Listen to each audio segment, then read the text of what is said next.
안녕하세요. 건강오름 김군입니다. 많은 사람들은 우리 몸에 침투한 세균을 죽이거나 세균의 성장을 억제하기 위해 항생제를 사용하고 있습니다. 항생제는 질병 치료에 도움을 주기도 하지만 과다 복용 시 건강에 치명적인 영향을 줄 수도 있는데요. 실제로 우리나라의 항생제 사용은 OECD 평균 대비 약 70%나 많은 수준으로 항생제 남용이 심각한 수준입니다. 오늘은 특히 나이가 들수록 항생제 사용에 주의가 필요한 이유와 간단한 예방법에 대해 알아보겠습니다. 항생제의 누적 섭취량과 섭취 기간이 길수록 치매 발생 위험을 크게 높일 수 있습니다. 서울대학교 가정의학과의 연구에 따르면 40세 이상 성인 31만 명을 대상으로 분석한 결과 항생제 누적 처방일이 긴 사람들은 그렇지 않은 사람들에 비해 치매 발생 위험은 44%, 알츠하이머병 발생 위험은 46%나 증가하였다고 밝혔습니다. 이는 항생제가 나쁜 세균뿐만 아니라 체내에 있는 유익균까지 모두 사멸시키기 때문인데요. 이런 항생제의 장기 사용은 장내 미생물 균총의 균형을 깨뜨려 전반적인 신체 면역력을 무너뜨리고 여러 가지 질환을 야기할 수 있습니다.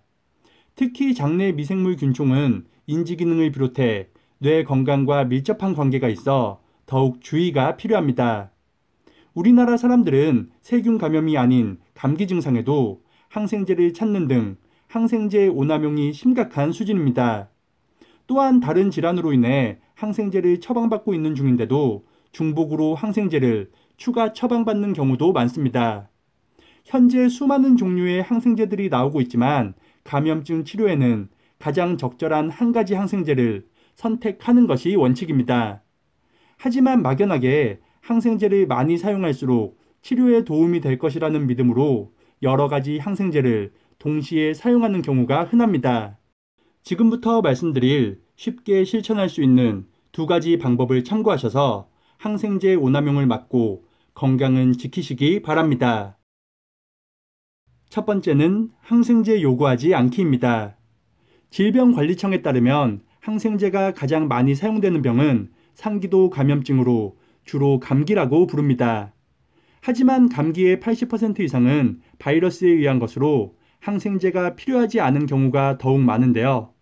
간혹 세균성 인두염의 경우 항생제를 사용해야 하지만 이런 경우가 아니라면 항생제를 사용하지 않는 것이 원칙이라고 합니다. 열이 없고 목구멍이나 입속이 붉게 부어오르지 않은 상태에서 감기 증상만 있다면 세균에 의한 인두염이 아닐 가능성이 매우 높아 항생제를 사용하지 않아도 된다고 합니다. 때문에 감기 증상이 있어 불편하다고 해서 항생제를 요구하는 것은 오히려 건강에 악영향을 줄 수 있습니다. 그리고 비슷한 증상으로 처방받았던 약이 남아있다고 해서 의사의 진단 없이 약을 먹는 것도 주의가 필요합니다. 비슷한 증상이라고 해도 원인이 다른 경우가 많으니 병원에서 의사가 정확하게 진단하고 처방하는 경우가 아니라면 항생제 사용은 하지 않는 것이 좋겠습니다.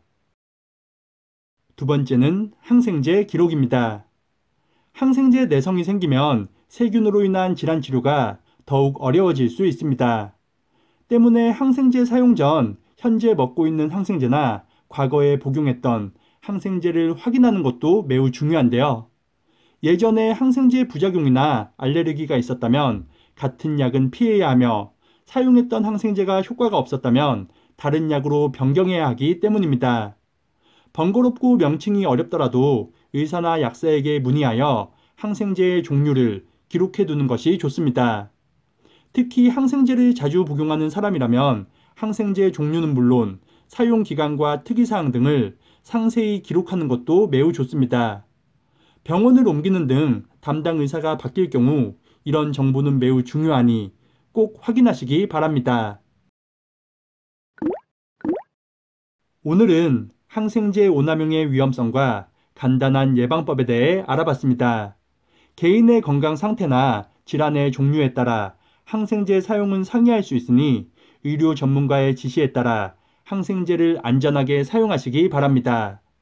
영상이 유익하셨다면 구독과 좋아요 그리고 댓글도 많이 부탁드립니다.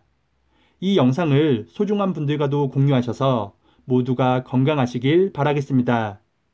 오늘 하루도 건강하세요.